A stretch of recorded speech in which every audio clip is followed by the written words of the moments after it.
तर नमस्कार शेतकरी बांधवांनो, स्वागत आहे तुमचं किशोर दामेदार युट्यूब चॅनलला. आणि आता फळांची क्वालिटी बघा आधी पहिले. हे बघा, जम्बो साईज झाली एक नंबर.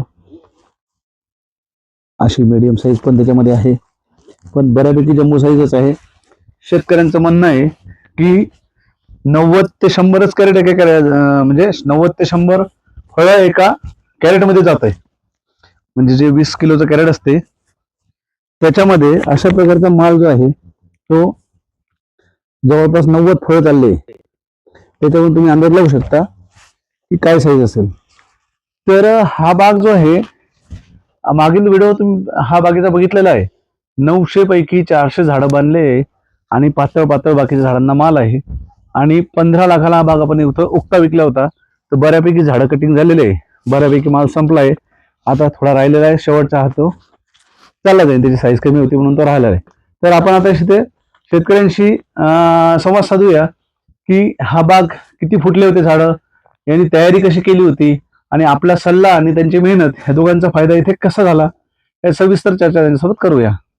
तर नमस्कार सर. नमस्कार साहेब. नमस्कार. तुमचं नाव सांगा प्रथम. बाळासाहेब साधू काळी. बर. पारोडी बोरोडी. जिल्हा अहिल्यानगर येतो ना? नाही, बीड. बीड येतो का? बीड. बीड जिल्हा. तर आता आपण जे मागच्या 1 वर्षापासून मेहनत घेतोय, त्या मेहनतीचं फळ आपल्याला आज मिळालेलं आहे. आणि बाग आपला उगता जाऊन आपल्याला खूप चांगली किंमत त्याची मिळालेली. त्याबद्दल तुम्ही समाधानी आहेत की नाही? 100% 100% समाधानी आहे. तर आता शेतकरी बांधवांना थोडं सांगा की आपल्या ज्या मागच्या एक व्हिडिओवर कमेंट्स होत्या लोकांच्या की 400 झाडं बांधलेले आहे आणि 15 लाखाचा बाग वाटत नाही, तुम्ही खोटे बोलताय. तर काय? आपले 410 झाडं बांधलेले आहेत. 410 झाडात दुसरी तोडणीला 20 टन माल गेलाय. दुसऱ्या तोडणीला 20 टन माल गेला. अजून जवळ 12 ते 13 टन माल शिल्लक आहे. बरोबर. म्हणजे जवळपास आपला 30 टनाच्या वर 30 टनाच्या पुढे आपण बांधूनच व्यापारी 30 टनाला 30 टनाला बांधूच आहे. आणि आपण बाग किती रुपयाला विकलेला आहे? 15 लाखाला. 15 लाख रुपयाला आपण माल विकलेला आहे. तर आता मला एक सांगा की याची आपल्याला तयारी करताना मागच्या वर्षी ज्या अडचणी तुम्हाला आल्या होत्या साईज साठी किंवा बाग फुटण्यासाठी, त्या यावर्षी आपल्याला अडचणी आल्या नाही? अजिबात नाही. त्याच्यामध्ये आपला सल्ला आणि तुमची मेहनत ह्या दोन्ही गोष्टी होत्या. तर शेतकरी बांधवांना सांगा की आपला सल्ला तुम्हाला वेळच्या वेळी कसा मिळत गेला, खर्चिक कसा होता, किती खर्च झाला, त्याच्यामुळे आपल्याला फायदा कसा झाला? खर्च मी दरवर्षी माझ्या मनाने पाहिल्याने कमीत कमी 2 लाख खरीद होतो. आणि तुमच्यामुळे लय 60-70 हजार रुपये वाढले, जास्त काही वाढले नाहीत. बरोबर. आणि त्याच्यात आपल्याला डबल फायदा झाला ना. डबल फायदा झाला. आणि मागच्या वर्षीचे किती 6 लाख झाले होते ना? मागच्या वर्षी 4 लाखाला आपण खाल्ला बाग दिलता आणि हे 1 लाखाला विकला होता. म्हणजे 5 लाख रुपये 5 लाख झाले. या वर्षी आपल्याला 15 लाख झाले. 15 झाले म्हणजे तिप्पट पैसे वाढले. बरोबर. तर वर्षी आपण 400 झाड बांधलेले होते. बरोबर. आणि आता याच्यामध्ये मला तुम्ही सांगा की साईज साठी आपण वेळच्या वेळी मी किती दिवसाला तुम्हाला खत किंवा फवारणी सांगत गेलो आणि केलं कधी तुम्ही? कमीत कमी मला 1 महिन्याला 1 फवारणी बसलीच. महिन्याला 1 फवारणी? महिन्याला 1 बसली. मध्ये 2-3 फवारण्या वाढल्या. बरोबर. पण महिन्याला 1 फवारणी तर कम्प्लीट बसली. बरोबर. आता हे जे झाड आहे हे मागच्या वर्षी आपण पाहिले होते, तर पिवळे धमक झाडं होते, बऱ्याचशा फांद्या पिवळ्या होत्या. तर याच्यामध्ये तुम्हाला दुरुस्त व्हायला किती दिवस लागले? तरी आपल्याला हे झाड डेव्हलप करायला ना पहिले 2 महिने याच्यातच गेले.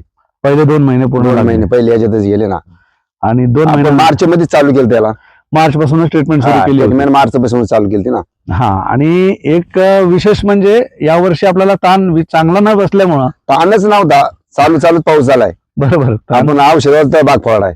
औषधावरच भाग फोडला. नाही तर पाणी खत भरत होतं, पाणीच चालू होतं भागाला. बरोबर. आणि त्यामुळे आपल्या इथे 400 झाडं फुटले. नाहीतर आज 900 झाडं फुटले असते. आज तर कुठं मालिक व्हावं लागला. आज जर काय परिस्थिती असती. पण तरी देवानं जे दिलंय आपल्याला भरपूर, त्याच्यात आपण समाधानी. आणि शेतकरी बंधूंना काय सांगू शकता की आपल्याकडून आपला सल्ला आणि मेहनत कशी राहायला पाहिजे तर फायदा होतो? नाही, ठाम राहिलं तरच फायदा आहे. नाहीतर आपण काय याला बोला एक बार त्याला बोला एक बार, त्याच्यात काय जमू शकत नाही. माहिती 6 वर्ष त्यातच गेलेत. बरोबर. कुणाचा ऐकून उपयोग नाही, त्याला डॉक्टरचीच पाहिजे. आणि डॉक्टरचा सल्ला वेळोवेळी ऐकल्यानंतर आणि ते जर तुम्ही वेळेवर केलं, मेहनत केली, त्या दोघांच्याही मेहनतीचं फळ आपल्याला मिळतं. दोन्हीच बी लागतेच ना. तुमची मेहनत बी लागते. तर आपण बागात काय तणनाशक वापरत नाही. बरोबर. तणनाशक आपण वापरून तणनाशक वापरलं नाही खूप कंट्रोल मध्ये आपण गवत ठेवलेलं आहे बिलकुल. हा, तर चला आपण आता शेतकरी बंधूंना आपला बाग दाखवूया, घेर वगैरे कसा आहे ते. हा. तर बघा साहेब, शेतकरी बंधूंनो, आता हे जे तुम्हाला झाडाचा कॅनोपी दिसते, आपल्या 8 फुटी बांबू पुरत नाही. 8 फुटी इथे बांबू आपल्याला पुरतच नाही. बघा हे असे आपण सगळे 12 फुटी बांबू आहेत. 12 फुटी बांबू आपण इथे लावलेले आहे. ज्या झाडांना बांबू बांधले नाही ते झाड फुटलेच नव्हते. त्याच्यावरून तुम्हाला अंदाज येईल की इथे 400 झाड जे मी म्हणतोय बांधलेले, तर इथे बघा किरकोळ झाडाला बांबू आहे. 1 2 3 4 5 या 2 लाईन मध्ये 5 झाडाला बांबू आहे. बाकी झाडं सगळे खाली आणि याला मालही नव्हता. तरीही आपण पातळ पातळ माल असल्यामुळं साईज इतकी जबरदस्त काढली की बघा इथे तुम्हाला बघायला मिळते. आणि काय साहेब, एका कॅरेट मध्ये किती फळं बसते आपले? 90च फळं बसतात आपली. 90च फळं बसू राहिले. जिथे 150 फळं आपण अपेक्षित धरतो, 130 फळं, तिथे आपल्याला 90च फळं दिसतंय. म्हणजे याचा अर्थ साईज कशी झाली असेल तुम्ही अंदाज बांधू शकता. साईज लई top ची आपली. तर आताच्या व्हिडिओमध्ये तुम्हाला संपूर्ण मी माहिती दिलेली, म्हणजे औषधांची नाही दिली, पण जे आपण मेहनत करतो आणि कधीपासून करायला पाहिजे, किती दिवसाला करायला पाहिजे, हे सगळी तुम्हाला पेशन्स किती ठेवले पाहिजे आणि सल्ला कसा घेतला पाहिजे हे तुम्हाला माहिती पूर्ण मिळालेली. अजून काही अडचण असल्यास कमेंट्स मध्ये तुम्ही सांगू शकता, जेणेकरून आपण त्याच्यावरही बोलूया.